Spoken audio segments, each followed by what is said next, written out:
এগুলোর পাওয়ার কোথায়? হাইওয়ে রোডের মধ্যে। আপনাদের এই চিপা রোডের মধ্যে এনে দেন, পাজারো গাড়ি দৌড়তে পারবে? এই চিপা রোডে দৌড়ানোর মতো আবার বিজ্ঞান আবিষ্কার করছে এখন নতুন, এটার নাম কি? অটো। কথা কয় না? এমন জোরে চালায় বোধহয় পাজারো গাড়িও তার কাছে ফেল। এমন জোরে চালাইতে যায় তোর ব্রেক টেরেক নেই। কথা বলেন না? সামনে যায় কাইত হয়ে পড়া, যাত্রীও শেষ, ওই বেচারাও শেষ। এই জন্যে আবার খেয়াল করে দেখেন, কাদাযুক্ত জমিনের মধ্যে দৌড়ানোর মতো বিজ্ঞান সেই ব্যবস্থা করেছেন, তার নাম হচ্ছে ট্র্যাক্টর। যার পাওয়ার যেখানে তাকে সেখানে পাওয়ার দেখাইতে হয়, ঠিক কিনা? মুসলমান ভাইরা আমার, মাছের পাওয়ার যেভাবে পানির মধ্যে, পাজারো গাড়ির পাওয়ার যেভাবে হাইওয়ে রোডের মধ্যে, পাহাড় টিলারা ট্র্যাক্টরের পাওয়ার যেভাবে কাদাযুক্ত জমিনের মধ্যে, তেমনি ভাবে মুসলমানের পাওয়ার হচ্ছে আল্লাহর কোরআনের মধ্যে। কবি বলছেন, ও জামানা মে মুআজ্জাজ থি হামিলে কুরআ হো কর, और तुम जलील ख्वार हुई तारकी कुरआ होकर। সেই জামানার লোকেরা সম্মানিত হয়েছে।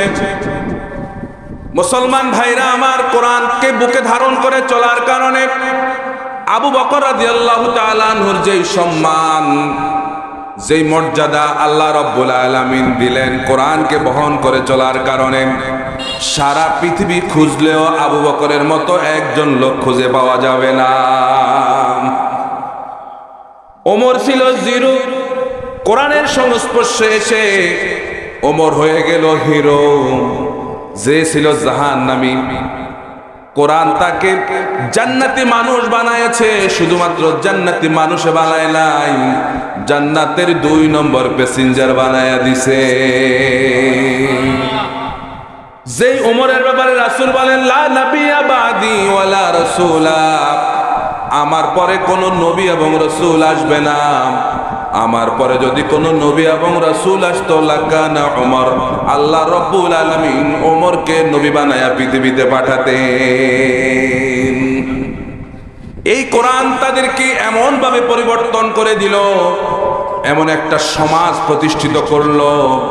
রাসূল বলেন, খায়রুল কুরুনি করনি সুম্মাল্লাযীনা ইয়ালুনাহুম সুম্মাল্লাযীনা ইয়ালুনাহুম, আমার যুগ হচ্ছে পৃথিবীর শ্রেষ্ঠ যুগ। সুবহানাল্লাহ। রাসূল মদিনায় কোরআন দিয়ে এমন এক রাষ্ট্র প্রতিষ্ঠিত করলেন। 13 বছর দাওয়াত দিয়েছেন মক্কায়, কোরআন প্রতিষ্ঠিত করতে পারেন নাই। মদিনায় গিয়ে আল্লাহর নবী কোরআন দিয়ে এমন এক সমাজ প্রতিষ্ঠিত করলেন, যে সমাজে সব ধরনের মানুষের অধিকার প্রতিষ্ঠিত হয়েছে। ঠিক কিনা বলেন? ঠিক কিনা? আজকেও যদি আমরা আমাদের অধিকার ফিরে পেতে চাই, কোরআন ছাড়া আমাদের অধিকার ফিরে পাওয়া সম্ভব না। আজকেও যদি মুসলমানরা পৃথিবীর বুকে শান্তি প্রতিষ্ঠিত করতে চায়, প্রিয় মাতৃভূমি বাংলাদেশে মুসলমানরা যদি শান্তি চায়, কোরআন ছাড়া সম্ভব না। কি কথা আপনারা একমত কিনা আমার সঙ্গে? বলছিলাম, সারা পৃথিবীতে মুসলমানরা আজকে মার খাচ্ছে, সেই মার বাংলাদেশেও খাচ্ছে। আপনারা আজকে এই ঘটনাগুলোকে আপনারা স্বাভাবিক মনে করছেন, এড়িয়ে যাচ্ছেন, কিন্তু ঘটনাগুলো কিন্তু স্বাভাবিক না। গত 2 দিন আগের ঘটনা ফরিদপুরে আপনারা অনেকে যারা সোশ্যাল মিডিয়ার সঙ্গে যারা সম্পৃক্ত আপনারা জানেন, সুতানাতা মন্দির পোড়ার মিথ্যে অভিযোগে সন্দেহাতীতভাবে আমাদের 2 জন মুসলিম যুবককে 5 ঘন্টা বেঁধে রেখে তারপরে পিটায়া পৃথিবী থেকে বিদায় করে দিয়েছে উগ্র এই হিন্দুত্ববাদীরা। এই ঘটনা যদি কোনো মুসলমান এতক্ষণে ঘটাইতো, সারা পৃথিবী এতক্ষণ শ্মশান হয়ে যেত, সারা বাংলাদেশ এতক্ষণ তোলপাড় হয়ে যেত, সমস্ত মিডিয়াগুলো সেখানে গিয়ে উপড়ে পড়তো। কি কথা ঠিক কিনা বলেন? এই জন্য এটা স্পষ্ট হয়ে গেছে, বাংলাদেশের কোন মিডিয়া মুসলমানের পক্ষে না। তাদেরকে সামান্য শ্রমিক নামে চালায় দিচ্ছে। এরা কি শুধু শ্রমিক না মুসলমানের সন্তান? এরা কি শুধু শ্রমিক না মুসলমানের সন্তান? তাইলে আজকে দুইজনকে শেষ করে দিল, আগামী দিনে আরো 5 জনকে মারবে, তারপরে দিন 10 জন, তারপরে একটা গ্রাম তারা সারখার করে দেবে। আপনারা আমরা ওই যে ঘরের মধ্যে বসে পড়বো সুবহান আল্লাহ, তসবিহ পড়বো আর সুবহান আল্লাহ পড়বো। এই তো আমাদের অবস্থা। কথা বলেন না কেন? এই তো আমাদের অবস্থা। 50 বছর আগে ইখওয়ানুল মুসলিমিনের প্রতিষ্ঠাতা হাসান আল বান্না তিনি বলেছেন, মুসলমান সাবধান হয়ে যাও, তোমার নাকের উপর বসে আজকে ইঁদুর খেলা করছে, আর তোমরা শাহাদাতের তামান্না ছেড়ে দিয়ে তোমরা তসবির দানার মধ্যে জান্নাতকে খুঁজতেছ। এখন তো সেটাই। এই জন্য আমাদের মুসলমানদেরকে সতর্ক থাকা লাগবে, আমাদের মুসলমানদেরকে প্রতিবাদ মুখর হইতে হবে। এই সমস্ত বিষয়ে যদি প্রতিবাদ না করি তাহলে এক সময়ে এমন পরিস্থিতি সৃষ্টি হবে, এর চাইতে বড় ঘটনা ঘটাবে, আমরা কিছু বলতে পারবো না। কি ঠিক আছে কিনা বলেন? তা আমাদের দেশে যেরকম মুসলমানদের উপর নির্যাতন চলছে, ঠিক এই মুহূর্তে ফিলিস্তিনীয় মুসলমানদের উপর নির্যাতন চলছে, ঠিক কিনা বলেন? সেখানে পৃথিবীর বর্বর ইয়াহুদিরা মুসলমানদের উপর চরম নির্যাতন চালাচ্ছে। মুসলিম দেশগুলো 57টা মুসলিম দেশ আজকে এক হতে পারছে না। কেন? বিভিন্ন কারণে। আমাদের দেশে যেরকম মুসলমানরা আমরা এক হতে পারি না, কারণ কি? অমুকের এই সোক্কা টুপি, অমুকের গোল টুপি। কথা বলেন না কেন? অমুকের পাঞ্জাবি একরকম, অমুকের পাঞ্জাবি আরেক রকম। শুধুমাত্র পাঞ্জাবি দিয়া টুপি দিয়ে আজকে আমরা মুসলমান, তরিকা দিয়ে মুসলমান আজকে আলাদা হয়ে যাচ্ছে।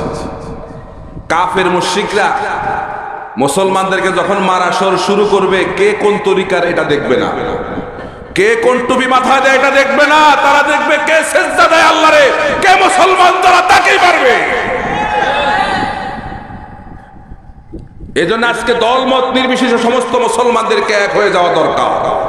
আপনারা কি সবাই চান মুসলমান এক হয়ে যাক?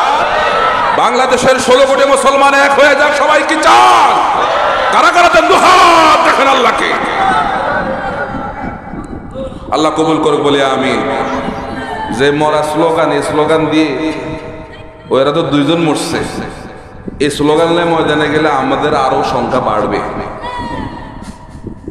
দিন দিন মুসলমানের ঈমান নিম্নগামী হচ্ছে, স্থমিত হচ্ছে।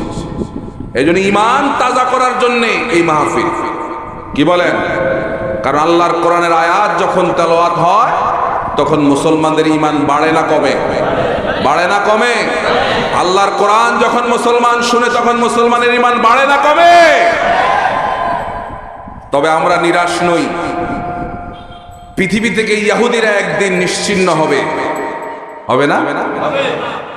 এখন আমরা যদি বলি আল্লাহ তো আছে ইহুদিদেরকে শিক্ষা দেওয়ার জন্য, আমাদের দরকার কি? আমরা শুধু সুবহানাল্লাহ সুবহানাল্লাহ পড়বো, রসগোল্লা খাইবো আর জান্নাতে চলে যাবে, এত সহজ কি? আমাদেরকে মাঝে মধ্যে একটু চেষ্টা ফিকির করা দরকার না ভাইরা? ইব্রাহিম আলাইহিস সালামকে যখন আগুনের মধ্যে ফেলা হলো, কিতাব লিখছে একটা ব্যাঙ ওই আগুনের মধ্যে পেশাব করছে। কি করছে? পেশাব। তখন ব্যাঙকে প্রশ্ন করা হলো, তুমি যে পেশাব করছো এই পেশাবটা কতটুকু? এই পেশাব দিয়ে আগুনের কি হবে? আগুন নিভবে? ব্যাঙ বলল, আমিও জানি আমার এই পেশাবে আগুন নিভবে না। কিয়ামতের দিন আমি আল্লাহরে বলতে পারবো, আল্লাহ তোমার খলিলের জন্য তারা অগ্নিকুণ্ড নির্মাণ করছে, তাকে আগুনের মধ্যে ফেলছে, আমি অন্তত একটু পেশাব করে সহযোগিতা করছি আগুন নিভাবার কাছে। সুবহানাল্লাহ বলেন না? আজকে ফিলিস্তিনের ঈদের দিনেও শত শত মুসলমান ভাইকে শহীদ করে দিল। আমরা আজকে সেই ফিলিস্তিন থেকে 10,000 কিলোমিটার দূরে, আমরা কিছু করতে পারবো না। কিন্তু মাঝে মধ্যে যদি আমরা একটু প্রতিবাদ মুখর হই, একটা মিছিল মিটিং এ যদি আমরা যাই, যদি কিছু কথাবার্তা বলি, তাহলে তো কিয়ামতের মাঠে আল্লাহরে বলতে পারবো, আল্লাহ আমরা এমন এক জায়গায় ছিলাম এখান থেকে কিছু করা আমাদের ছিল না, অন্তত আমরা প্রতিবাদ করতে পেরেছি। ঠিক কিনা বলে? প্রতিবাদ শুরু হয়ে গেছে আলহামদুলিল্লাহ বলেন। আমাদের দেশে ইহুদিদের পণ্য বর্জন শুরু হয়ে গেছে। আজকের মাহফিলে যারা এসেছেন আপনারা চূড়ান্ত সিদ্ধান্ত নেন, ইহুদিদের কোন পণ্য আমরা গ্রহণ করব। রাজি সবাই?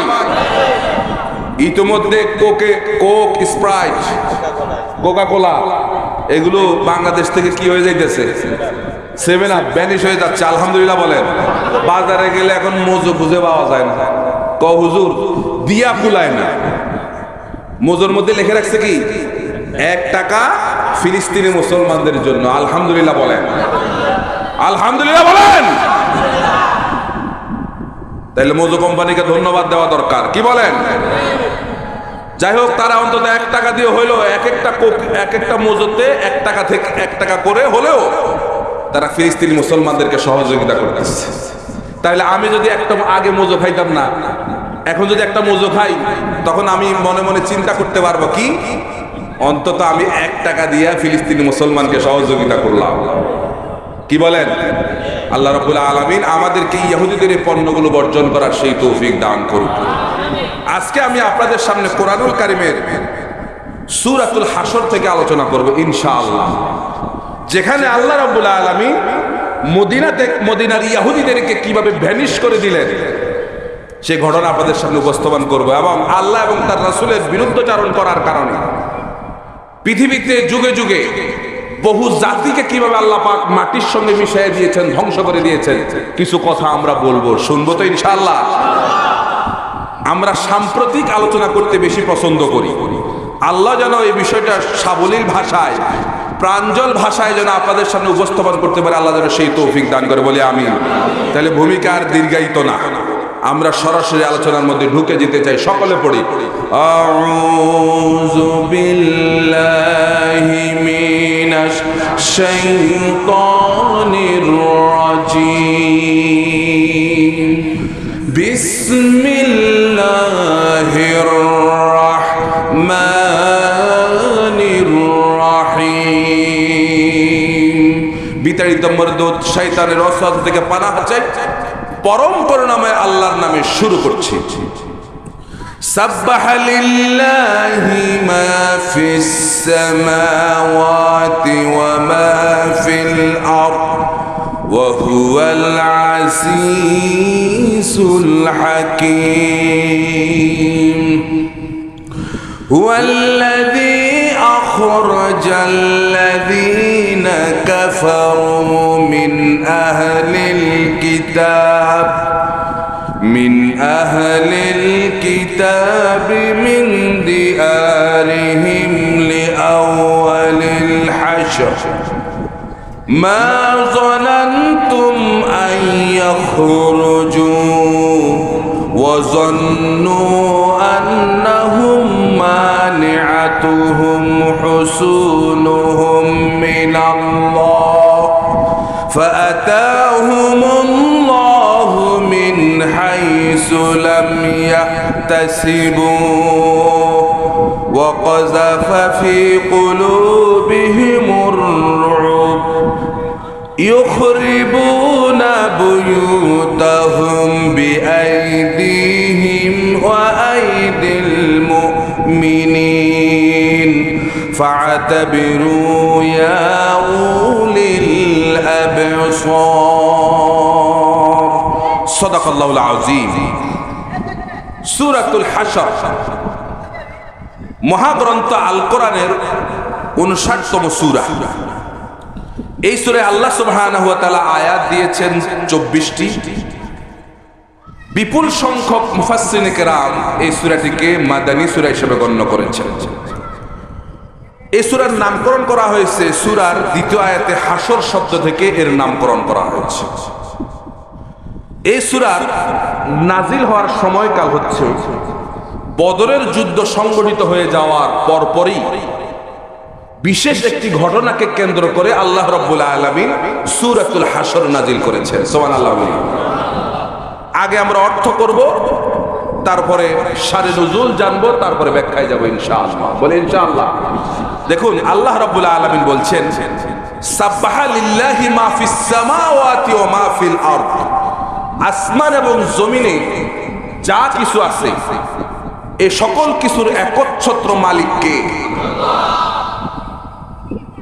প্রিয় ভাইরা, এই সকল কিছু একচ্ছত্রভাবে এককভাবে প্রশংসা বর্ণনা করছে কার? আল্লাহ। ওয়া হুয়াল আজিজুল হাকিম, আর তিনি হচ্ছেন মহাপরাক্রমশালী, অসীম প্রজ্ঞাবান। আল্লাহ বলছেন হুয়াল্লাযী আখরাজাল্লাযীনা কাফারু মিন আহলিল কিতাবি মিন দিয়ারিহিম লিআউয়ালিল হাশর। তিনি সেই আল্লাহ যিনি আহলে কিতাবদের মধ্য থেকে এক শ্রেণীর লোকদেরকে প্রথম ধাক্কায় তাদের আবাস ভূমি থেকে আল্লাহ পাক বিতাড়িত করে দিয়েছেন। এরপর আল্লাহ বলছেন মা জানান্তুম আইয়া খুরুজু, যে তোমরা কল্পনাও করো নাই যে তারা যে বের হয়ে যাবে, এটা তোমরা কল্পনাও করো নাই। কারণ তারা ছিল তখন শক্তিশালী, প্রচন্ড শক্তির ক্ষমতার মালিক ছিল তারা। তাদের অস্ত্র শস্ত্র দুর্গ এত কিছু ছিল তারা তাদের এই সমস্ত অস্ত্র শস্ত্র নিয়ে, এই সমস্ত দুর্গ ঘাটে নিয়ে তারা খুব কি করতো, অহংকার করতো। তোমরা কল্পনাও করো না যে তাদেরকে এক ধাক্কাতে আল্লাহ পাক শেষ করে ভ্যানিশ করে দিবেন, এটা তোমরা চিন্তাও করো নাই। কি ঠিক কিনা? আজকে ইসরায়েলও পৃথিবীর আহলে কিতাব তো ঠিকই, ইসরায়েলও এরকম কঠিন শক্তিশালী, কি বলে, গোয়েন্দা বিভাগ, বিশেষ করে তাদের অস্ত্র শস্ত্র পৃথিবীর মডার্ন অস্ত্র শস্ত্রে সমজ্জিত একটা দেশ হচ্ছে ইসরায়েল, যারা আয়রন ড্রোন বানালো মুসলমানদেরকে ধ্বংস করার জন্য। তারা আয়রন ড্রোন বানালো, তারা অত্যাধুনিক অস্ত্র বানাইছে, কিন্তু মুসলমানের এই যে হামাসের অস্ত্রের সামনে তাদের অস্ত্রগুলোর কোনো বেইলে নাই। সুবহানাল্লাহ বলেন, আল্লাহু আকবার বলেন। এরপরে আল্লাহ বলছেন ওয়াযান্নু আন্নাহুম মানি'আতুহুম হুসুনুহুম মিনাল্লাহ, তারা ভাবছিল যে তাদের অস্ত্র শস্ত্রগুলো, এই দুর্গ ঘাটিগুলো তাদেরকে আল্লাহ পাকের শাস্তি থেকে রক্ষা করবে। ফাআতাহুমুল্লাহু মিন হাইসু লাম ইয়াহতাসিবু, আল্লাহ পাক তাদেরকে এমন এক দিক দিয়ে আঘাত করেছেন, শাস্তি দিয়েছেন, যেটা তারা কল্পনাও করে না, তারা মনে করে নাই, হিসাবও করে নাই। ওয়া কাযাফা ফি কুলুবিহিমুর রুবা, এমন এক অবস্থার সৃষ্টি হয়েছে তাদের অন্তরগুলো ভয়ে কম থরথর করে তাদের কাঁপতে লাগলো, যে তারা কি হলো, তারা বুঝে ওঠার আগে সব শেষ। ঠিক কিনা প্রিয় ভাইরা আমার? এরপর আল্লাহ বলছেন ইউখরিবুনা বুয়ুতাহুম বিআইদিহিম, এমন এক অবস্থার সৃষ্টি হয়েছে যে তারা প্রথমে বলছিল এখান থেকে বের হবে না, কিন্তু যখন ঠেলা পড়ছে, এখন তারা নিজেরাও নিজেদের ঘর ভাঙতেছে, মুমিনরাও তাদের ঘরগুলো ভেঙে চলে বলছে তাড়াতাড়ি ভাগ এখান থেকে। আলহামদুলিল্লাহ, কোরআনের আয়াতের পুনরাবৃত্তি আবার হবে ইনশাআল্লাহ, সেদিন বেশি দূরে নয়। ইসরায়েলও তাদের ঘরগুলো, এরা তো ঘর ভেঙে যাওয়ার সুযোগ পাইছে, ইনশাআল্লাহ এমন এক সময় আসবে বর্তমান ইসরায়েল তারা তাদের ঘরগুলো ভেঙে নিয়ে যাওয়ার সময় পাবে না, বলে ইনশাআল্লাহ। এরপর আল্লাহ বলেন ফাআতাবিরু ইয়া উলিল আবসার, এটা হচ্ছে যাদের চোখ আছে, যারা বুদ্ধি আছে, জ্ঞান আছে, তাদের জন্য এগুলো হচ্ছে শিক্ষা। এ হচ্ছে আমার তেলাওয়াতকৃত আয়াতের সরল তরজমা। আমরা ব্যাখ্যায় যাওয়ার আগে কোনো আয়াত বুঝতে হলে, কোনো সূরা বুঝতে হলে তার শানে নজুল জানতে হয়। আরবিতে বলে শানে নজুল, বাংলায় বলে প্রেক্ষাপট, ইংরেজিতে বলে ব্যাকগ্রাউন্ড। এই সূরার শানে নজুল হচ্ছে রাসূল করিম সাল্লাল্লাহু আলাইহি সাল্লাম মক্কা থেকে মদিনায় হিজরত করে যাওয়ার পর, তখন মক্কায় 3টা ইহুদি গোত্র, মদিনায় 3টা ইহুদি গোত্র ছিল, বনু নজির, বনু কাইনুকা এবং বনু কুরাইজা। এই 3টা গোত্র সেখানে আগে থেকেই তারা বসবাস করত। রাসূল করিম সাল্লাল্লাহু আলাইহি সাল্লাম তাদের সঙ্গে শান্তি চুক্তি করলেন, যেহেতু ইহুদি এবং মুসলমানরা পাশাপাশি থাকবে, শান্তি চুক্তি জানা সম্ভব না। শান্তি চুক্তি হলো কোনো ভাই যদি, যেই ইহুদি হোক আর মুসলমানের হোক, যেখানের হোক, কোনো ভাই যদি আঘাতপ্রাপ্ত হয়, তাহলে এই সকল গোত্র মিলে, মুসলমান এবং ইহুদি সবাই মিলে, সে ক্ষতিগ্রস্ত হলে তার ক্ষতিপূরণ আদায় করে দেবে, দিয়ত দিয়ে দেবে, ক্ষতিপূরণ আদায় করে দেবে, এটা হলো শর্ত। তখন কুল্লাবী গোত্রের এক ব্যক্তি, তাকে হত্যা করা হলো। হত্যাকারী ছিলেন আমর বিন উমাইয়া আজ-জমরি, তিনি হত্যা করলেন। রাসূল করিম সাল্লাল্লাহু আলাইহি সাল্লাম সন্ধির শর্ত অনুযায়ী তাদের কাছে দিয়ত চাইলেন, যে আমরা আমাদের দিয়তগুলো, তার ক্ষতিপূরণগুলো আমরা আমাদের থেকে কালেকশন করলাম, তোমরাও তোমাদের থেকে কালেকশন করে দিয়ে দাও। রাসূল করিম সাল্লাল্লাহু আলাইহি সাল্লাম তাদের গোত্রগুলোর মধ্যে গেলেন। রাসূলকে তারা বলল, ইয়া রাসূলুল্লাহ, আমরা তো অবশ্যই আপনার সন্ধি শর্ত আমরা মানি, আমরা এই ক্ষতিপূরণগুলো আমরা আদায় করবো, তবে আমরা এখনো আমাদের লোকদের কাছ থেকে আদায় করতে পারি না, আপনি একটু বসেন, তাদের থেকে আদায় করে এনে আপনাকে দেব। রাসূলকে বসায় রাখলো একটা দেয়ালের পাশে, রাসূল সেখানে বসা। এরা ভেতরে গিয়েই তারা সকলে মিলে চক্রান্ত লিপ্ত হলো যে তারা মুহাম্মদুর রাসূলুল্লাহ সাল্লাল্লাহু আলাইহি সাল্লামকে আজকেই দুনিয়া থেকে বিদায় করে নেবে। নাউজুবিল্লাহ বলেন। রাসূলকে তারা হত্যা করবে, তারা সিদ্ধান্ত ফাইনাল করলো। কয়েকজন বলছে না, মুহাম্মদ সাল্লাল্লাহু আলাইহি সাল্লামকে হত্যা করা এত সহজ না, কারণ আগেই মুহাম্মদ সাল্লাল্লাহু আলাইহি সাল্লামকে ওহীর মাধ্যমে জানিয়ে দেওয়া হবে। সুবহানাল্লাহ বলেন না। তারা এক একজন এক এক রকম বলতেছে কিভাবে মুহাম্মদকে হত্যা করা যায়। একজন বলল, রাসূল যে দেওয়ালের পাশে বসা, দেয়ালের অপর পাশ থেকে বড় একটা পাথর রাসূলের মাথা মোবারক বরাবর মারলেই তিনি শেষ হয়ে যাবেন। সিদ্ধান্ত উপর থেকে, সিদ্ধান্ত ফাইনাল, রাসূলকে হত্যা করে ফেলবে। জিবরাইল আমিনকে আল্লাহ পাঠায় দিলেন, বলেন জিবরাইল আর দেরি না, যা বন্ধু মুহাম্মদের কাছে চলে যাও। সুবহানাল্লাহ বলি। রাসূলকে এসে বলল, ইয়া রাসূলুল্লাহ, ইয়া হাবিবাল্লাহ, আর এক মুহূর্ত ইহুদিদের গোত্রের মধ্যে থাকার দরকার নাই, এখন এখান থেকে চলে যান, কারণ ইহুদিরা সকলে মিলে ষড়যন্ত্র করতেছে আপনাকে দুনিয়া থেকে বিদায় করে দেবে। রাসূল করিম সাল্লাল্লাহু আলাইহি সাল্লাম কয়েকজন সাহাবী রাসূলের সঙ্গে ছিল, কোনো কথা না বলে সাহাবীদেরকে বলল, সাহাবীরা চলো মদিনার দিকে। সাহাবীরা বলতেছে, ইয়া রাসূলুল্লাহ, কি এমন হলো যে তাদের থেকে দিয়ত গ্রহণ না করে আপনি চলে যাচ্ছেন? রাসূল বলল, মদিনায় চলো, সেখানে গিয়ে পুরো ঘটনা বলা হবে। রাসূল করিম সাল্লাল্লাহু আলাইহি ওয়াসাল্লাম মদিনায় গিয়ে সাহাবায়ে কেরামদেরকে নিয়ে বসলেন। সাহাবীরা শোনো, আমি যখন সেখানে বসা ছিলাম, মদিনার ইহুদিরা সিদ্ধান্ত নিয়েছে তারা আমাকে দুনিয়া থেকে বিদায় করে দেবে, বড় একটা পাথর মেরে আমাকে হত্যা করবে। আল্লাহ রব্বুল আলামিন জিবরাইলের মারফত আমাকে জানায়া দিলেন। সাহাবীরা বলল, ইয়া রাসূলুল্লাহ, তাহলে কি করা যায়?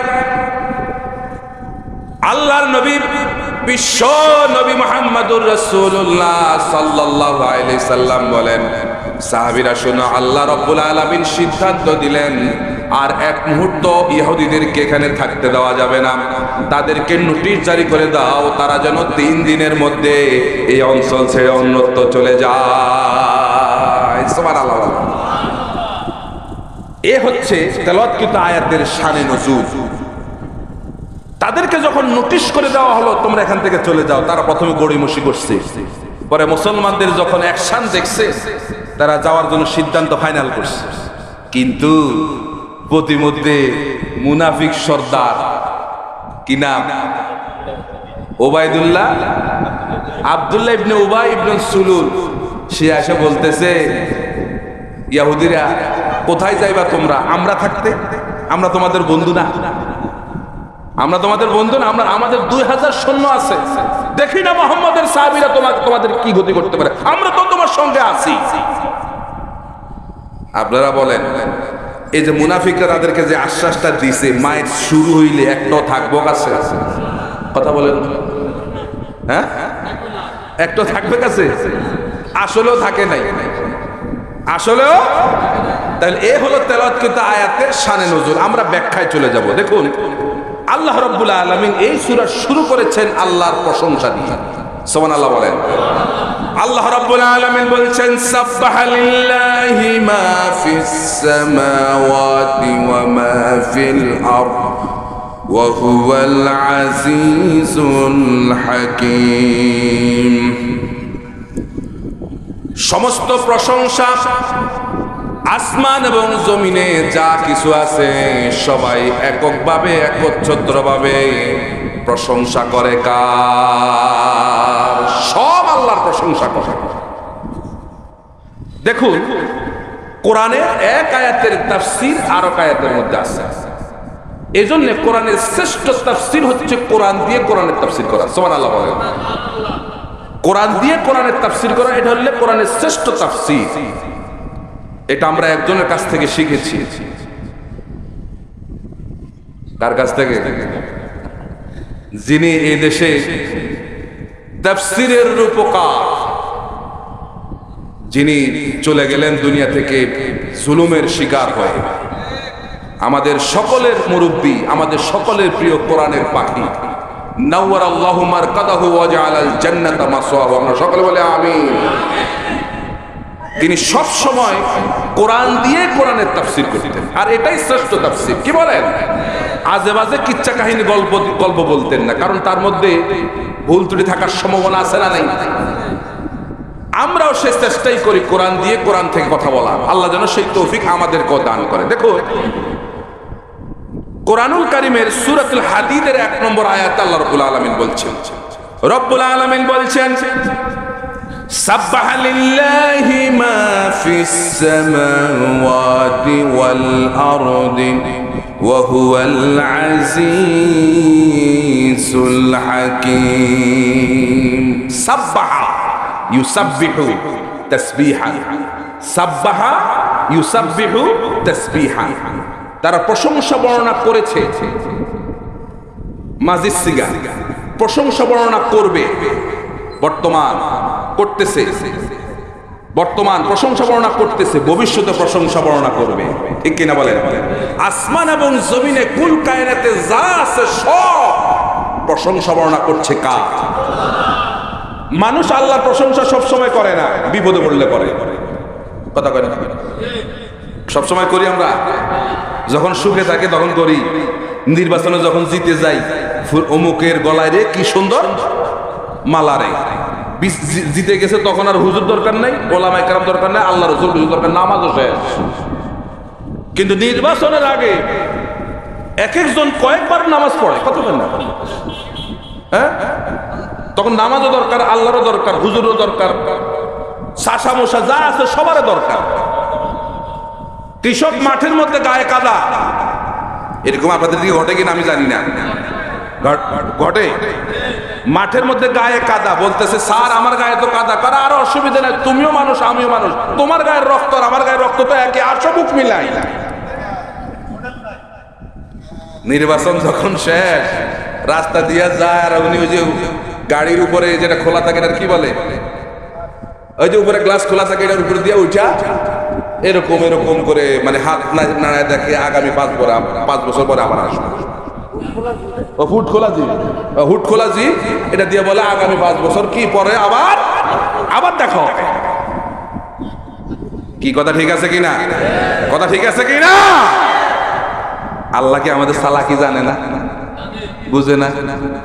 আল্লাহ বুঝে না? আল্লাহ রাব্বুল আলামিন বলেন, ওয়াইযা মাসসাকুমুদ-দুররু ফিল বাহর দাল্লা মান তাদউনা ইল্লা ইয়্যা। সমুদ্রের মধ্যে নাবিক যখন তুফানের মধ্যে পড়ে যায়, তখন আল্লাহ ছাড়া ওই নাবিকের অন্তরের মধ্যে আর কারো নাম মনে থাকে না। নাবিক যে ধর্মের হোক না কেন, তখন আর নাবিক ভগবানকে ডাকে না, গডকে ডাকে না। তখন নাবিক বলে আল্লাহ আল্লাহ আল্লাহ আল্লাহ, বলে কিনা? বলে কিনা?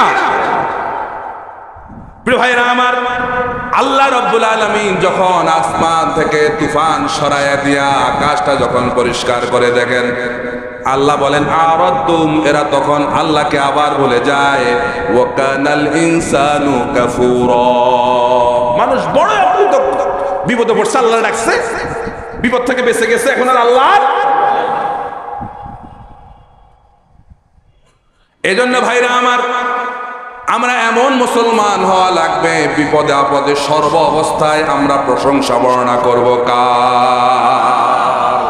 আসমান এবং জমিনে যা কিছু আছে সব আল্লাহ রাব্বুল আলামিনের প্রশংসা করে। প্রিয় ভাইরা আমার, দিনের বেলায় আল্লাহ রাব্বুল আলামিন 42 ডিগ্রি সেলসিয়াস গরম দিলেন, রাতের বেলায় কোরআন শোনার জন্য পরিবেশকে ঠান্ডা করে দিলেন। প্রশংসা করব কার? জোরে সকলে পড়ি আলহামদুলিল্লাহ, আলহামদুলিল্লাহ। প্রিয় ভাইয়েরা আমার, শুধুমাত্র আসমানে জমিনে যা কিছু আছে সবই শুধুমাত্র আল্লাহর প্রশংসা করে না, আকাশের ফেরেশতারাও আল্লাহ রব্বুল আলামিনের প্রশংসা করে, ঠিক কিনা বলেন? রব্বুল আলামিন বলেন وَلَهُ مَنْ فِي السَّمَاوَاتِ وَالْأَرْضِ وَمَنْ عِنْدَهُ لَا يَسْتَكْبِرُونَ عَنْ عِبَادَتِهِ وَلَا يَسْتَحْسِرُونَ। রব্বুল আলামিন বলেন আসমানে যা আছে জমিনেও যা আছে এবং আল্লাহ রব্বুল আলামিনের কাছে যারা আছে তারা কোনো রকম অহংকার ছাড়াই, কোনো রকম শৈথিল্য ছাড়াই তারা আল্লাহর প্রশংসা করে। এরপরে আয়াতে আল্লাহ বলেন ইউসাব্বিহুনাল লাইলা ওয়ান নাহারা লা ইয়াফতুরুন। রাত দিন এরা প্রশংসা করে কার? সব রাত দিন আল্লাহর প্রশংসা করছে। গাছের পাতা প্রশংসা করে কার? সবাই বলে। এই জন্য রাসূল বলেছেন তোমরা বিনা প্রয়োজনে গাছের একটা পাতাও ছেড়ো না, কারণ তুমি আল্লাহর জিকির করো না কিন্তু গাছের পাতা জিকির করে কার? প্রয়োজনে গাছটা কেটে ফেলো, বিনা প্রয়োজনে গাছের একটা পাতাও ছেড়ো না, কারণ গাছের পাতা আল্লাহ রব্বুল আলামিনের জিকির করে। প্রিয় ভাইরা আমার, এই জন্য সবসময় আমরা প্রশংসা বর্ণনা করব সুবহানাল্লাহ, আলহামদুলিল্লাহ, লা ইলাহা ইল্লাল্লাহ, সুবহানাল্লাহ, আলহামদুলিল্লাহ, লা ইলাহা ইল্লাল্লাহ, লা ইলাহা ইল্লাল্লাহ, মুহাম্মাদুর রাসূলুল্লাহ সাল্লাল্লাহু আলাইহি ওয়াসাল্লাম। প্রিয় ভাইরা আমার, হাসরের ময়দানে বিচার সম্পন্ন হয়ে যাওয়ার পর জান্নাতীরা যখন জান্নাতের মধ্যে চলে যাবে তাদের মনের মধ্যে কি কোনো টেনশন আর থাকবে নি? কোনো চিন্তা আর করবে নি? তারা করবে। জান্নাতীরা জান্নাতে বসে বসে একটা চিন্তাই করবে, আল্লাহ রে, দুনিয়ায় বসে বসে দোকানে, চায়ের দোকানে, ড্রয়িং রুমে বসে বসে আজে বাজে চিন্তা করছি, তখন যদি আজে বাজে চিন্তা না করে যদি সুবহানাল্লাহ, আলহামদুলিল্লাহ, লা ইলাহা ইল্লাল্লাহ যদি বেশি বেশি করতাম, তাহলে তো জান্নাতে আজকে এর চাইতে বড় মাকাম পেতে পারতাম। সব সময় পড়তে হবে আস্তাগফিরুল্লাহ। কি পড়তে হবে? আমাদের তো কোনো গুনাহ নাই। এই দুই চার জন কয় আছে, বাকিদের না, নিষ্পাপ আপনারা, কোনো অপরাধ নাই, কোনো অপরাধ নাই তো? হ্যাঁ আছে। রাসূল কারীম সাল্লাল্লাহু আলাইহি সাল্লাম দৈনিক 70 বারেরও বেশি তিনি তওবা করতেন। সুবহানাল্লাহ বলেন। রাসূলের কোনো অপরাধ আছে? মা তাকাদ্দাম মিন যামবিহি ওয়া মা তাআখারা, তার সামনের পিছনের কোনো গুনাহ নাই। সুবহানাল্লাহ বলি। সে রাসূল তওবা করতে কয়বার? আমি আর আপনি করি কয়বার? একবার করি না। আবু বকর রাদিয়াল্লাহু তাআলা আনহু এই উম্মতের জান্নাতের 1 নম্বর প্যাসেঞ্জার। সুবহানাল্লাহ বলেন। তার কি টেনশন ছিল? টেনশন ছিল? ছিল। আবু বকর রাদিয়াল্লাহু তাআলা আনহু যখন একাকী হতেন, খেজুরের বাগানের ভেতরে তিনি চলে যেতেন, গাছের পাতা ধরে এরকম নাড়ানাড়ি করতেন আর বলতেন, ইয়া লাইতানি লাউ কুনতু ওয়ারাক, ও আমার রব, আমি যদি এই গাছের পাতা হতাম তাহলে তো তোমার কাছে হিসাব দেওয়া লাগতো না। এই উম্মতের 1 নম্বর প্যাসেঞ্জারের, জান্নাতের 1 নম্বর সুসংবাদ প্রাপ্ত প্যাসেঞ্জারের যদি এই টেনশন হয়, তাহলে মুসলমান ভাইরা আমার চিন্তা করেন আমাদের কেমন টেনশন করা দরকার। এজন্য প্রতিনিয়ত আমরা পড়বো আস্তাগফিরুল্লাহ। কি পড়বো? সবাই বলে কি পড়বো? আস্তাগফিরুল্লাহ। প্রতিনিয়তই আস্তাগফিরুল্লাহ পড়বো, তাহলে উপকার কি হবে? আহমদ ইবনে হাম্বল রাহিমাহুল্লাহ জগৎ বিখ্যাত একজন মুহাদ্দিস, তিনি একবার তার এলাকা থেকে বের হয়ে গেলেন, সফরের উদ্দেশ্যে তিনি বের হলেন। প্রতিমধ্যে গিয়ে সন্ধ্যা হয়ে গেল, একটা মসজিদের মধ্যে তিনি ঢুকলেন। এশার নামাজ আদায় করে বিছানা বিছায়ে মসজিদের মধ্যে শুয়ে গেলেন। রাত্রের বেলা মসজিদের মধ্যে সময়টা কাটাই দেবেন এই চিন্তায়। মসজিদের মুয়াজ্জিন আহমদ ইবনে হাম্বলকে চিনতে পারে নাই, বলতেছে এই মসজিদের মধ্যে আমরা বাইরের লোকদেরকে থাকতে দেই না। আহমদ ইবনে হাম্বল রাহমাতুল্লাহ আলাইহিকে ঘাটুরি সহকারে সেই মসজিদ থেকে বের করে দিলেন। এখনো কিন্তু আমাদের মসজিদগুলোতে এরকম করে, একজন মুসাফির থাকার কোনো জায়গা নেই, মসজিদ থাকতে আমাদের ইমাম সাহেব মুয়াজ্জিনরা থাকতে দেয়। কিন্তু আপনি ইহুদি খ্রিস্টানদের কাছে যান, তারা তাদের চার্চে, আপনি মুসলমান হইলে আপনারা থাকতে দিবে সেখানে। আমরা তো এশার নামাজ আদায় করে মসজিদ বন্ধই করে দেই। কে বলেছে আপনাকে আল্লাহর ঘর মসজিদ বন্ধ করে দিতে? ওয়ামান আযলামু মিম্মান মানা মাসাজিদ আল্লাহ, আল্লাহ বলছেন ওর চাইতে বড় জালেম কে আছে যে আল্লাহর ঘরে আল্লাহর কথা বলতে দেয় না। তার সাথে জালেম আর কি হয়েছে? এজন্য ইমাম মুয়াজ্জিনদেরকে আমি বলবো, ভাইরা আল্লাহর ঘর 24 ঘন্টা খোলা রাখতে হবে। কি কথা ঠিক আছে কিনা? অনেকে কয় চোরদের যে উৎপাত, চোরে না শুনে ধর্মের কাহিনী। আর চোরেরা ইদানিং দেখছি মসজিদের জিনিস চুরি করে সবার আগে। কয়টা তো আল্লাহর মাল, দরিয়ামে ডাল, আল্লাহর মাল মনে করে নিয়ে যায়, আল্লাহ তার কিছু কইব না। 10 দিন চোরের আর একদিন গিরুসের, একবার যখন ধরা খায় গণপিটুনিতে চোর শেষ। চোরেরাও সাবধান, কারণ হাদিস আসছে যখন চোরেরা চুরি করে তখন তার কাছে ঈমান থাকে না। যখন কোন জেনাকার জেনা করে তার মধ্যে ঈমান, যাই হোক সেদিকে গেলে আমার আলোচনার সময় কম, আগাই সামনে দিকে। আহমদ ইবনে হাম্বলকে বের করে দিলেন। আহমদ ইবনে হাম্বল হাঁটতে লাগলেন। হাঁটতে হাঁটতে একটা বাজার তিনি পেলেন। বাজারে যায় দেখেন বাজারে একজন রুটি বিক্রেতা রুটি বিক্রি করছে। রুটি বেলতেছে আর পড়তেছে আস্তাগফিরুল্লাহ,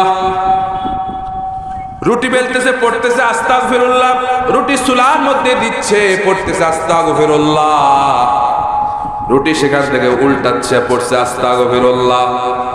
কাস্টমার আসতেছে তাদেরকে রুটি দিচ্ছে পড়তেছে আস্তাগফিরুল্লাহ, পয়সা নিচ্ছে পড়তেছে আস্তাগফিরুল্লাহ। আহমদ ইবনে হাম্বল দূরে দাঁড়ায় দাঁড়ায় দেখলেন প্রচন্ড শীত পড়তেছে, শীতে কনকন করে তিনি কাঁপতেছেন। তিনি এসে রুটিওয়ালাকে বললেন, ভাই তোমার এই চুলার পাশে কি একটু দাঁড়াইতে পারবো কিনা, যেহেতু বাইরে অনেক ঠান্ডা এখানে একটু গরম মনে হয়। রুটিওয়ালা বলল, কেন নয়, অবশ্যই দাঁড়াইতে পারবেন, কেন নয়। তিনি একটা বসার মতো জায়গা ব্যবস্থা করে দিলেন চুলার পাশে বসার জন্য। আহমদ ইবনে হাম্বল অনেকক্ষণ যাবৎ খেয়াল করে দেখলেন এই রুটিওয়ালা যা করছে সকল কিছুর সঙ্গে পড়তেছে কি আস্তাগফিরুল্লাহ।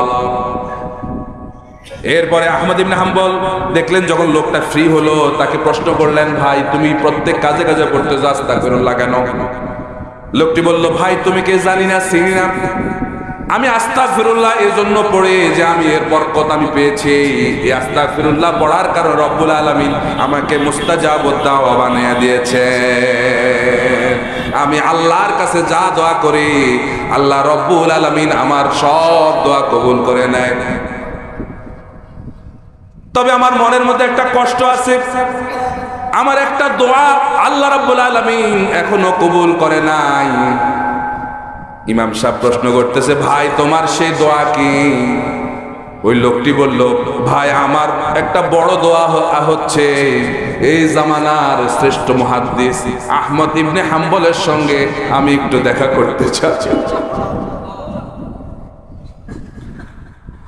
আহমদ ইবনে হাম্বল রাহমাতুল্লাহ আলাইহির চোখ দিয়ে দরদর করে পানি বের হয়ে গেল। আর তিনি বললেন, ভাই তুমি আহমদ ইবনে হাম্বলের কাছে যাওয়ার কোনো দরকার নাই, তুমি আস্তাগফিরুল্লাহর আমল কোনোদিন ছেড়ে দিও না, আল্লাহ রাব্বুল আলামিন তোমার ওই দোয়াও কবুল করে ফেলেছে। আহমদ ইবনে হাম্বলের কাছে তোমার যাওয়ার দরকার নাই, আল্লাহ রাব্বুল আলামিন নিজে আহমদ ইবনে হাম্বলকে তোমার সামনে নিয়ে এসেছে। এজন্য ভাইরা আমার, আমরা সব সময় পড়বো আস্তাগফিরুল্লাহ। রাজি আছে কিনা? পড়বো কি আস্তাগফিরুল্লাহ, সব সময় আল্লাহর প্রশংসা বর্ণনা করতে হবে। আসমানে যা আছে জমিনে যা আছে সব আল্লাহর আনুগত্য করে। কোরআনুল কারীমের সূরাতু আলে ইমরানের 83 নম্বর আয়াতের মধ্যে আল্লাহ বলেন, আফা গায়রা দীনিল্লাহি ইয়াবগুন ওয়া লাহু আসলামা মান ফিস সামাওয়াতি ওয়াল আরদি তাওআন ওয়া কারহা ওয়া ইলাইহি ইউরজাউন। রব্বুল আলামিন বলেন, তোমরা কি আমার আনুগত্যের বাইরে অন্যের আনুগত্য তালাশ করো? প্রশ্নটা করেছেন কে? তার মানে এই পৃথিবীতে এমন অনেক মানুষ আছে আল্লাহর আনুগত্য চায় না, মানুষের আনুগত্য চায়, এরকম আছে না নাই? আল্লাহ বলছেন, তোমরা কি আমার আনুগত্যের বাইরে অন্যের আনুগত্য তালাশ করো? অথচ আসমানে যা আছে জমিনে যা আছে সব ইচ্ছাই হোক আর অনিচ্ছাই হোক তারা আল্লাহর আনুগত্যের সামনে মাথা নত করে দিয়েছে। ভাইরা আমার, সূর্য আনুগত্য করে কার? চন্দ্র আনুগত্য করে কার? গ্রহ নক্ষত্র মিল্কি গ্যালাক্সি ব্ল্যাক হোল এই সব কিছু আসমানে যা আছে জমিনে যা আছে সমুদ্রের মধ্যে যা আছে সব কিছু একচ্ছত্রভাবে আনুগত্য করে কার? সূরা ইয়াসিনের মধ্যে আল্লাহ বলেন, লাশ-শামসু ইয়ামবাগি লাহা আন তুদরিকাল কমারা ওয়ালাল লাইলু সাবিকুন নাহার ওয়া কুল্লুন ফি ফালাকিন ইয়াসবাহুন। এই আয়াতের তাফসীর করেছেন বিশ্বনন্দিত মুফাসসিরে কোরআন, কোরআনের পাখি, তিনি সুন্দর মিলায়া মিলায়া এর অর্থ করেছেন। প্রবল জ্ঞানী হইবে যাহারা, আপন মনেতে বুঝিবে তাহারা, রাত্রি পারে না আগে যাইবার দিনের স্থান করে অধিকার। সূর্য বাঁধে না চন্দ্রের গায়েতে, চন্দ্র পারে না সূর্যকে ধরিতে, যার যে স্থান বহাল রাখিয়া ভ্রমণ করেছে খোদাকে ডরিয়া। আল্লাহু আকবার। সব প্রশংসা করে কার? আপনি কি যেখানে বিশাল সূর্যটা আল্লাহর প্রশংসা করে সেখানে সেই বিশাল সূর্যের তুলনায় আমি অলিমুদ্দিন সলিমুদ্দিন কোনো বেল আছে? সূর্য আমাদেরকে 9,13,00,000 মাইল দূর থেকে তাপ দেয়, আমরা সহ্য করতে পারি না। 42 ডিগ্রি সেলসিয়াস আমরা সহ্য করতে পারি, আরব দেশে 56 ডিগ্রি পর্যন্ত উঠে, যেখানে আপনি বাহিরে একটা পাত্র দিয়ে তার মধ্যে তেল দিয়ে যদি ডিম ছেড়ে দেন ডিম পোষ হয়ে যাবে। সেই সূর্য কিয়ামতের ময়দানে, হাসরের ময়দানে মাথার উপর থেকে তাপ দিবে। কোথায় যাচ্ছে মুসলমান? কি চিন্তা করেন আপনি সূর্যকে নিয়ে? আর পৃথিবীর যত আল্লাহর সঙ্গে গাদ্দারি এই চীনারা করে। কারা করে? চীন। যত 2 নম্বরই সব আছে চীনাদের কাছে, কি ঠিক কিনা? আপনারা জানেন কিনা এই যে চীন এই সূর্য বানাইছে? চীন আল্লাহ সূর্যকে টাক্কা দেওয়ার জন্য চীনে সূর্য বানাইছে। তারাও 1 ডিগ্রি সেলসিয়াস তাপ দিতে পারে সূর্যটা। চিন্তা করেন পৃথিবীর মডার্ন সায়েন্স কোথায় চলে যাচ্ছে। ওদের মাথার মধ্যে এই বুদ্ধি, শয়তানের বুদ্ধি যা আছে সব ওদের মাথার মধ্যে আছে, কি ঠিক কিনা? ঠিক কিনা? তা এখন খেয়াল করে দেখেন, এত বড় পাহাড় পর্বত, সূর্য, চন্দ্র, গ্রহ, নক্ষত্র, বাতাস, এই যে বাতাসে কি করতে পারে, তুফানে বৃষ্টিতে কি করতে পারে পৃথিবীর মডার্ন দেশ দুবাই। 1 রাতের বৃষ্টিতে দুবাই শহর অচল হয়ে গেছে, কি ঠিক কিনা বলেন? ঠিক কিনা? আল্লাহ কি না পারে? যে বিমানগুলো আকাশ দিয়ে উঠত, আপনারা খেয়াল করে দেখছেন সেই বিমান এখন পানির মধ্যে ভাসতেছে। কি করে ফেলেছে আল্লাহ? আল্লাহ সিদ্ধান্ত নিলে কোন বলতে দেরি, ফায়াকুন হইতে দেরি। দুবাই মুসলিম দেশ ঠিকই, কিন্তু এদের সমস্ত কালচার গুলো ইউরোপে, আমেরিকা, কি ঠিক কিনা? ঠিক কিনা? আল্লাহ রাব্বুল আলামিন এদেরকে হেদায়েত দান করুক বলে আমিন। তাহলে যাই হোক, আমরাও যদি আল্লাহর প্রশংসা করি, আল্লাহর আনুগত্য করি, তাহলে যত কিছুই হোক না কেন আল্লাহ পাক তার রহমতের চাদর দিয়ে আমাদেরকে বেষ্টন করে রাখবেন, কি বলেন? আর যদি কোনো বিপদ আপদ আমাদের উপর আসে, এটা আমাদেরকে বুঝতে হবে এটা আল্লাহ পাকের পরীক্ষা। এই পরীক্ষা দিয়েই তো আমাদেরকে জান্নাতে যাওয়া লাগবে। কারণ পরীক্ষা ছাড়া কি জান্নাতে যাওয়া যাবে? সাহাবায়ে কেরাম পরীক্ষা ছাড়া জান্নাতে যেতে পেরেছেন? প্রিয় ভাইরা, এরপরের আয়াতে আল্লাহ রাব্বুল আলামিন বলছেন, ওয়াল্লাযী আখরাজাল্লাযীনা কাফারু মিন আহলিল কিতাবি মিন দিয়ারিহিম লিআউয়ালিল হাশর। তিনি সেই রব্বুল আলামিন যিনি আহলে কিতাবদেরকে প্রথম ধাক্কাতেই তাদের আবাসভূমি থেকে বিতাড়িত করে দিয়েছেন। মা জানান্তুম আইয়া খুরুজু, তোমরা চিন্তাও করতে পারো নাই, ধারণাও করো নাই এত সহজে তারা তাদের আবাসভূমি থেকে বের হয়ে যাবে, এটা তোমরা চিন্তাও করো নাই। ওয়াজান্নু আন্নাহুম মানিআতুহুম হুসুনুহুম মিনাল্লাহ, আর তারাও ধারণা করেছিল তাদের অস্ত্রশস্ত্রগুলো, দুর্গগুলো তাদেরকে আল্লাহ রাব্বুল আলামিনের শাস্তি থেকে রক্ষা করবে। ফাতাহুমুল্লাহু মিন হাইসু লাম ইয়াহতাসিবু, আল্লাহ রাব্বুল আলামিন তাদেরকে এমন এক জায়গা দিয়ে শাস্তি দিলেন তারা কল্পনাও করে নাই, হিসাবও করতে পারে নাই। ওয়া কাযাবা ফি কুলুবিহিমুর রুবা, আল্লাহ রাব্বুল আলামিন তাদের অন্তরের মধ্যে কম্পন ধরিয়ে দিলেন, তারা কম্পিত হয়ে গেল, কম্পমান হয়ে গেল ভয়ে। ইউখরিবুনা বুয়ুতাহুম বিআইদিহিম ওয়া আইদিল মুমিনিন, তারা নিজেরা নিজেদের ঘর বাংলা এবং মুমিনরা তাদের ঘর ভেঙে সেখান থেকে বিতাড়িত করে দিল। আল্লাহ বলেন, ফাতাবিরু ইয়া উলিল আবসার, যারা জ্ঞান আছে, যাদের চোখ আছে, তাদের জন্য এর মধ্যে শিক্ষা রয়েছে।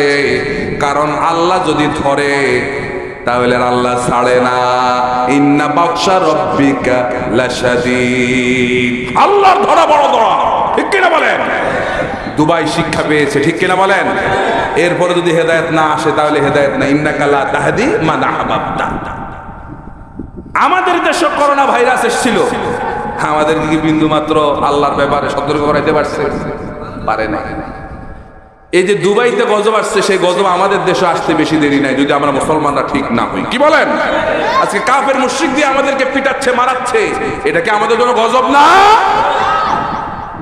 এজন্য ভাইরা, রব্বুল আলামিন বলেন, ওয়ালাউলা আন কাতাবাল্লাহু আলাইহিমুল জালাআ লাআযাবাহুম ফিদ দুনিয়া ওয়া লাহুম ফিল আখিরাতি আযাবুন নার। আল্লাহ রাব্বুল আলামিন বলেন, তাদেরকে যদি এরকম শাস্তি যদি আল্লাহ না দিতেন তাহলে অন্য শাস্তি দিয়ে আল্লাহ পাক তাদেরকে শিক্ষা করায়া দিতেন। আর আল্লাহ রাব্বুল আলামিন তাদের জন্য রয়েছেন জাহান্নামের কঠোর শাস্তি, তাদের জন্য নির্ধারিত রয়েছে। এটা কেন হলো? যালিকা বিআন্নাহুম শাক্কুল্লাহ ওয়া রাসূলাহু ওয়া মান ইউশাক্কিল্লাহ ফাইন্নাল্লাহা শাদীদুল ইকাব। আল্লাহ রাব্বুল আলামিন বলেন, এই শাস্তি তাদেরকে এজন্য দেওয়া হয়েছে যে তারা আল্লাহ এবং তার রাসূলের বিরুদ্ধাচরণ করেছে। আর যারা আল্লাহ এবং তার রাসূলের বিরুদ্ধাচরণ করে, আল্লাহ তাদেরকে শাস্তি দানে কঠোর, তাদেরকে শাস্তি দিবেনই। যারা আল্লাহ এবং তার রাসূলের বিরুদ্ধাচরণ করে, আজকে কি শুধু কাফের মুশরিকরা আল্লাহ এবং তার রাসূলের বিরুদ্ধাচরণ করে? মুসলমানরা করে না? করে না? এজন্য এই আয়াত থেকে শিক্ষা গ্রহণ করুন, যারা আল্লাহ এবং তার রাসূলের বিরুদ্ধাচরণ করে দুনিয়াতে আল্লাহ রাব্বুল আলামিন তাদেরকে শাস্তি দিয়ে দিবেন। ঠিক কিনা বলেন? ঠিক কিনা? আল্লাহ এবং তার রাসূলের বিরুদ্ধাচরণ করেছিল যুগে যুগে অনেক অধিপতিরা, অনেক রাষ্ট্রপতিরা। যুগের যারা সবচেয়ে শক্তিশালী নিজেদেরকে দাবি করতো, তারা আল্লাহ এবং তার রাসূলের বিরুদ্ধাচরণ করেছিল। সূরাতুল ফজরের মধ্যে আল্লাহ পাক বলছেন, আল্লাহ রাব্বুল আলামিন বলছেন, আলাম তারা কাইফা ফাআলা রাব্বুকা বিআদ ইরমা যাতিল ইমাদ আল্লাতী লাম ইউখলাক মিসলুহা ফিল বিলাদ। হাবিব, আপনি কি দেখেননি আদ জাতির সঙ্গে আমি কি রূপ কেমন আচরণ করেছি? আসলে এখানে রাসূলের কি দেখার কথা? আপনারা বলেন, আদ জাতিদের সময় কি রাসূল ছিল? তাহলে আল্লাহ বলছেন আলাম তারা, রাসূল আপনি কি দেখেননি? রাসূলের দেখার কথা না। এখানে আলাম তারা মানে আই আলাম তাসমা বা আই আলাম তাআলাম, আপনি কি জানেন না? আপনি কি শুনেননি? আপনার রব আদ জাতির সঙ্গে কি আচরণ করেছিল, কেমন ছিল আদ জাতি? দেখেন আল্লাহ বলছেন, ইরমা যাতিল ইমাদ। এই আদ জাতিরা ছিল এক একটা আপনার বিরাট বিরাট পিলারের মতো, এক একটা 20 গজ 22 গজ পর্যন্ত উঁচা ছিল, এক একটা পিলারের মতো এরকম মোটা মোটা ছিল। হ্যাঁ, খুঁটি খুঁটি খুঁটির মতো ছিল এক একটা। ইমাদ, ইমাদ শব্দটা ছিল খুঁটি। আল্লাহ বলেন আল্লাতী লাম ইউখলাক মিসলুহা ফিল বিলাদ, এদের এই সাদৃশ পৃথিবীতে আর কোনো জাতিদেরকে সৃষ্টি করা হয় নাই। সে আজ জাতিকে তো আল্লাহ পাক মাটির সঙ্গে মিশাই দিয়েছেন, তাইলে তুমি আবার বাহাদুরি করো, তোমার আল্লাহ মিশাইতে 1 সেকেন্ড সময় লাগবে না, কি ঠিক কি না? আজকে যে ইসরায়েল মুসলমানদের উপর জুলুম করতেছে, ইসরায়েলকে আজ জাতির চাইতে বেশি শক্তিশালী? কথা বলেন, শক্তিশালী? এই ইসরায়েলকেও মাটির সঙ্গে মিশাতে আমার আল্লাহর 1 সেকেন্ড সময় লাগবে না, কি কথা ঠিক কি না? প্রিয় ভাইরা আমার, কেমন ছিল আজ জাতি? আল্লাহ রাব্বুল আলামিন বলছেন فَأَمَّا عَادٌ فَاسْتَكْبَرُوا فِي الْأَرْضِ بِغَيْرِ الْحَقِّ وَقَالُوا مَنْ أَشَدُّ مِنَّا قُوَّةً। তারা অযথাই তাকাব্বুরি করত, অহংকারী করত, কারণ আল্লাহর সঙ্গে অহংকার চলে না, তাকাব্বুরি চলে না। আল্লাহর সঙ্গে সব সময় চলে সারেন্ডার, আত্মসমর্পণ। আর আমরা আত্মসমর্পণ করি বিদায় আমাদের পরিচয় হয়েছে মুসলমান, ঠিক কিনা? আল্লাহর সঙ্গে কোনো যুক্তিও চলে না। শয়তান আল্লাহর সঙ্গে যুক্তি দেখাইছে, আল্লাহ কি করছে? শয়তান বানায় দিছে চিরকালের জন্য। আদম আলাইহিস সালাম জান্নাতে আল্লাহ পাকের কি বলে, এটা কিভাবে বলা যায়, নবীদের ব্যাপারে, শানের ব্যাপারে ওইরকম ভাবে কথা বলে। যাই হোক, এটা সব ঘটনা জানেন, আমি উল্লেখ করতে চাই না। যে কোনো কারণে আদম আলাইহিস সালাম সেখান থেকে দুনিয়াতে আসছেন। আদম আলাইহিস সালাম আল্লাহর সামনে যুক্তি দেখাইতে পারতেন, শয়তান যেরকম যুক্তি দেখাইছে। শয়তান যুক্তি দিছে না আল্লাহরে? কি যুক্তি দিছে? যে খালাকতানি মিন নার ওয়া খালাকতাহু মিন তিন, আনা খায়রুম মিনহু, আনা খায়রুম মিনহু। যে আপনি আমারে বানাইছেন আগুন দিয়ে আর আদমরে বানাইছেন মাটি দিয়ে, আমি তার চাইতে উত্তম, আমি কি তার সেজদা করতে পারি না? আছে না এরকম অহংকার? এরকম অহংকারী আছে না? এই জন্য অহংকার করা যাবে না মুসলমান। অহংকার হচ্ছে আল্লাহর গায়ের চাদর। হাদিস, কেউ যদি মানুষ হয়ে অহংকার করে সেজন্য আল্লাহর গায়ের চাদর নিয়ে টানাটানি করে। আদম আলাইহিস সালামকে যখন আল্লাহ প্রশ্ন করলো, আদম জান্নাতের মধ্যে থাকতে দিলাম, এত সুন্দর নাজ নেয়ামত দিলাম, ওই জায়গায় কেন গেলাম? আদম আলাইহিস সালামও একটা যুক্তি দিতে পারতেন। আমরা যখন এই আয়াত তেলাওয়াত করছিলাম তখন আমাদের মাথার মধ্যে একটা যুক্তি আসছে। আদম আলাইহিস সালাম আল্লাহকে বলতে পারতো, রব্বুল আলামিন তুমি জান্নাত বানাইলে, এত সুন্দর করে বানালাম, ওই গাছটা বানাইয়া কেন আমার বিপদের মধ্যে ফেললা? এটা আদম আলাইহিস সালাম যুক্তি দিতে পারতো কিনা বলেন? এটা না বানাইলে তো আমি আর দুনিয়াতে যাওয়া লাগে না।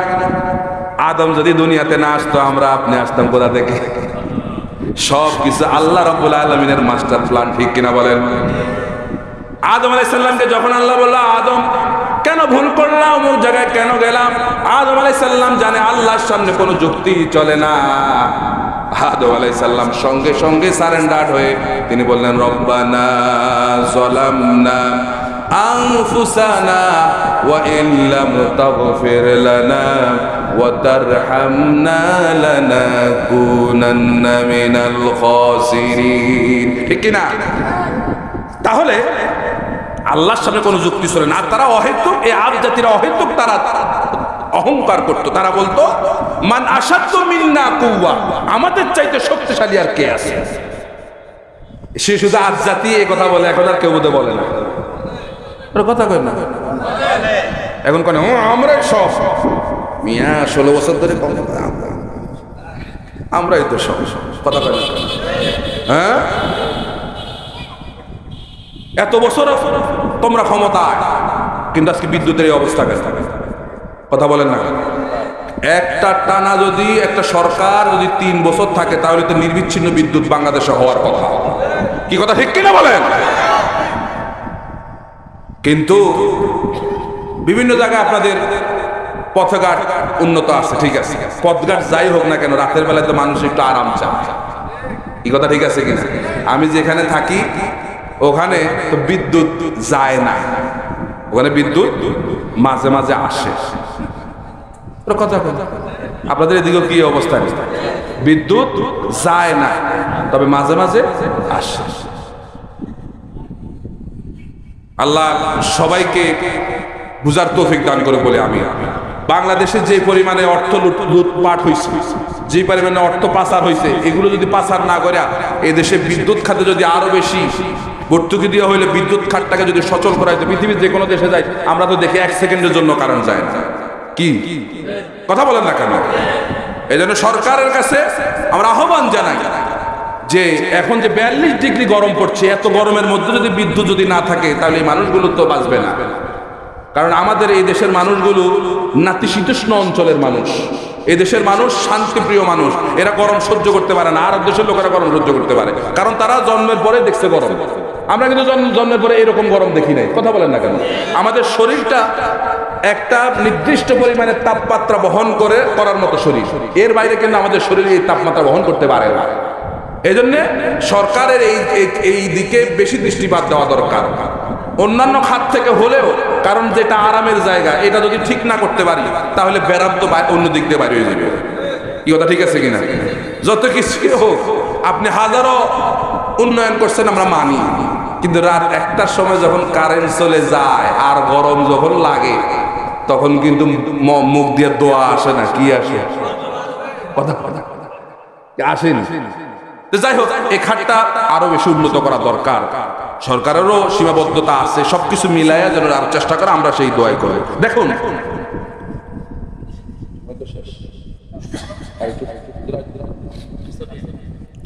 তাহলে আজ জাতি বলছিল আমাদের চাইতে শক্তিশালী আর কে আছে? আল্লাহ করে রাগ খবর আছে, এদেরকে সোজা করার জন্য পাঠিয়ে দিলেন, হুদ আলাইহিস সালামকে পাঠালেন। আল্লাহ রাব্বুল আলামিন বলছেন, ওয়া ইলা আদিন আখাহুম হুদা ক্বালা ইয়া কওমি ইবুদুল্লাহা মা লাকুম মিন ইলাহিন গায়রুহু। রব্বুল আলামিন বলেন, আজ জাতির জন্য তাদের ভাই হুদকে পাঠালাম। তিনি গিয়ে বললেন, তোমরা এক আল্লাহর গোলামি করো, তিনি ছাড়া তোমাদের কোনো ইলাহ নাই, কোনো মাবুদ নাই।